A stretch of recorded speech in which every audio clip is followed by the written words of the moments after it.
প্রিয় দর্শক, এই ভিডিওতে আপনি জানতে পারবেন মাইক্রোসফট এক্সেলে ইনসার্ট ট্যাবে স্পার্কলাইন গ্রুপের ব্যবহার। স্পার্কলাইন হলো একটি ক্ষুদ্র গ্রাফ যা একটি সিঙ্গেল সেলে থাকে।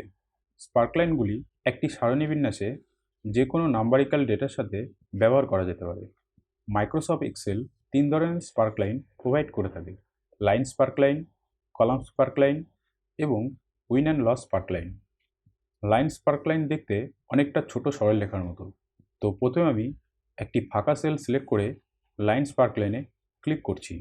ক্লিক করা মাত্রই দেখুন একটি পপ আপ উইন্ডো ওপেন হয়ে গেল। ডেটা রেঞ্জে ডেটা সেল রেঞ্জটি সিলেক্ট করে নিচ্ছি এবং লোকেশনে যেই সেলে আপনি স্পার্কলাইনটি তৈরি করতে চান সেই সেলটি সিলেক্ট করে নিতে হবে অ্যান্ড ওকে। এবার দেখুন লাইন স্পার্কলাইনটি ওয়ার্কশিটে ইনসার্ট হয়ে গেল। এবার সিম্পলি নিচের সেলগুলোতে ড্র্যাগ করে অন্যান্য ডেটা অনুযায়ী স্পার্কলাইনটি ইনসার্ট করে নিচ্ছি। স্পার্কলাইনটি ইনসার্ট করার পর দেখুন উপরে স্পার্কলাইন টুলসের ডিজাইন ট্যাবটি শো করছে। ওয়ার্কশিটে একবার একাধিক স্পার্কলাইন সিলেক্ট করে টাইপ গ্রুপে আপনি যে ধরনের স্পার্কলাইনটি বেছে নিতে চান সেটি এখান থেকে বেছে নিতে পারবেন। নেক্সট, শো গ্রুপের ভিতরে বিভিন্ন রকম চেকবক্স দেখতে পাবেন। হাইট পয়েন্টে ক্লিক করে স্পার্কলাইনে ম্যাক্সিমাম ভ্যালুটি হাইলাইট করতে পারবেন।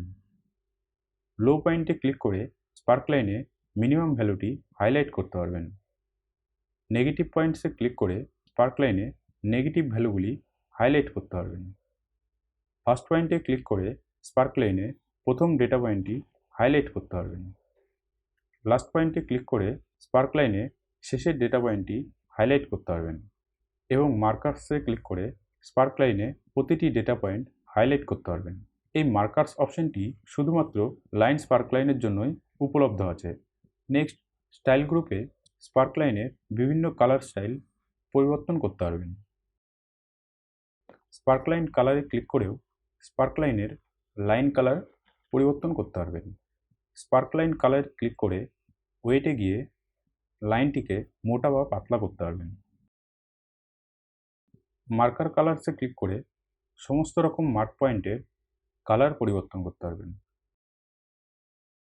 নেক্সট, অ্যাক্সিসে ক্লিক করে হরিজেন্টাল অ্যাক্সিস অপশনে শো অ্যাক্সিসে ক্লিক করে জিরো ভ্যালু অনুযায়ী একটি সমান্তরাল সরলরেখা ভিজিবল করতে পারবেন। অ্যাক্সিসে ক্লিক করে পয়েন্ট ডেটা রাইট টু লেফটে ক্লিক করে স্পার্কলাইনটিকে রাইট টু লেফট করতে পারবেন। অ্যাক্সিসে ক্লিক করে ভার্টিক্যাল অ্যাক্সিস মিনিমাম ভ্যালু অপশনে কাস্টম ভ্যালুতে ক্লিক করে কাস্টম মিনিমাম ভ্যালু অ্যাড করতে পারবেন। যেমন আমি এখানে নিচ্ছি -50 অ্যান্ড ওকে। অ্যাক্সিসে ক্লিক করে ভার্টিক্যাল অ্যাক্সিস ম্যাক্সিমাম ভ্যালু অপশনে কাস্টম ভ্যালুতে ক্লিক করে কাস্টম ম্যাক্সিমাম ভ্যালু অ্যাড করতে পারবেন। আমি এখানে নিচ্ছি 50 and okay.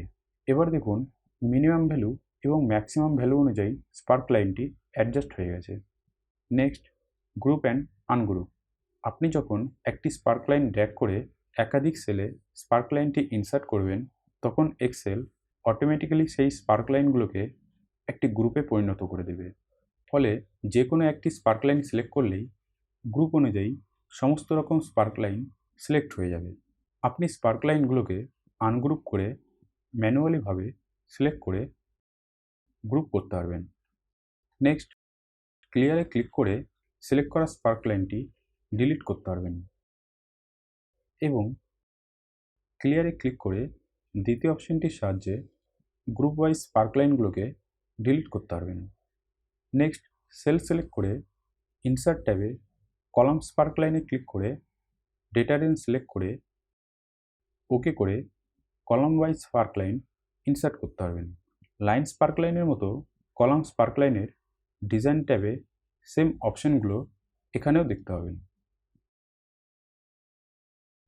Next, sell select করে ইনসার্ট ট্যাবে উইন অ্যান্ড লস স্পার্কলাইনে ক্লিক করে ডেটা রেঞ্জ সিলেক্ট করে ওকে করে উইন অ্যান্ড লস স্পার্কলাইন তৈরি করতে পারবেন।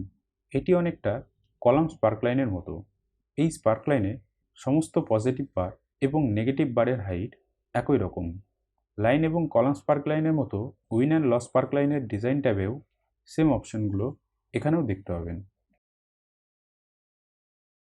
তো প্রিয় দর্শক, এই ছিল ইনসার্ট ট্যাবে স্পার্কলাইনের ব্যবহার। পরের ভিডিওতে আপনি জানতে পারবেন ইনসার্ট ট্যাবে ফিল্টার্স গ্রুপের ব্যবহার। ধন্যবাদ।